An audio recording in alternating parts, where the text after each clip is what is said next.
বীরভূমে কোর কমিটির বৈঠক তো হলো, কিন্তু প্রথম বৈঠকেই ছন্দপতন। শতাব্দী রায় ও চন্দ্রনাথ সিনহার গড়হাজিরায় গুঞ্জন। সমন্বয়ের অভাব নেই, সাফ বার্তা দিলেন কোর কমিটির চেয়ারম্যান।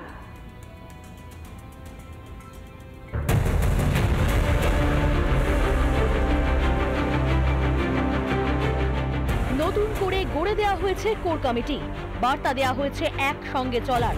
কিন্তু প্রথম দিনেই কি তাল কাটলো বীরভূম জেলা তৃণমূলে? বোলপুরের বৈঠকে 9 সদস্যের মধ্যে এদিন অনুপস্থিত ছিলেন সাংসদ শতাব্দী রায় ও মন্ত্রী চন্দ্রনাথ সিনহা। কেন কোর কমিটির গুরুত্বপূর্ণ বৈঠক এড়িয়ে গেলেন হেভি ওয়েট 2 নেতা নেত্রী? কেন ছন্দপতন? শতাব্দী রায় দিল্লিতে আছেন, যার জন্য তিনি আসতে পারলেন না। তিনি পরের সভা থেকে থাকবেন। আর আরেকজন চন্দ্রনাথ সিনহা, তিনি আগেই বলেছিলেন যে তার একটা পূর্ব নির্ধারিত খুব জরুরি বৈঠক আছে, সেই জন্যই আসতে পারেননি। একদিকে দল ঐক্যবদ্ধ বোঝাতে মরিয়া যুক্তি দিচ্ছেন চেয়ারপারসন, আরেকদিকে সোশ্যাল মিডিয়ায় নেতাকর্মীদের বেড়ি পড়াতে জারি হচ্ছে বিধিনিষেধ।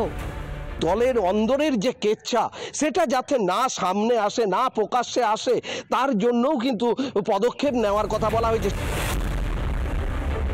সোশ্যাল মিডিয়ায় বিভিন্ন রকম বিভাজন সৃষ্টি করে যে বক্তব্যগুলো রাখা হচ্ছে, সেগুলোকে পরিপূর্ণভাবে দমন করা হবে। এদিকে কোন্দল থামাতে ভারসাম্যের রাজনীতিতে জোর দিল কোর কমিটি। কেষ্ট কাজল খুশি করা হলো দুজনকেই। 14 জুন সিউড়িতে আগাম পরবর্তী কোর কমিটি মিটিং এর ডেট ঘোষণা হয়েছে বা আমরা সিদ্ধান্ত নিয়েছি। তার পরবর্তী ক্ষেত্রে 28 জুন কোর কমিটি মিটিং। 9 সদস্যের কোর কমিটি এবং সেই কোর কমিটির বৈঠক হয়েছে এবং সেখানে যা সিদ্ধান্ত হবে সেটাই অনুব্রত মণ্ডলকে এখন মেনে চলতে হবে। এদিকে সূত্রের খবর, কোর কমিটির বৈঠক চলাকালীন মুখ্যমন্ত্রী ফোনে কথা বলেন অনুব্রতর সঙ্গে। বোলপুর থেকে মনোরঞ্জন চ্যাটার্জির রিপোর্ট, রিপাবলিক বাংলা। পদ হারিয়ে দলের একাংশের বিরুদ্ধে বিস্ফোরক উত্তর 24 পরগনার বনগাঁর তৃণমূল নেতা। তিনি লবিবাজি, কাঠিবাজির শিকার, এমনটাই দাবি করছেন পদ হারানো তৃণমূল নেতা শ্যামল রায়।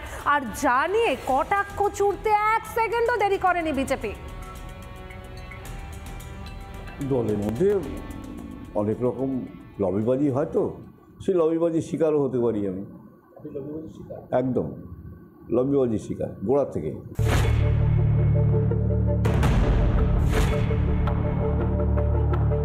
26-এর ভোটের আগে দলকে চাঙ্গা করতে জেলা স্তরে ব্যাপক রদবদল করেছে তৃণমূলের শীর্ষ নেতৃত্ব।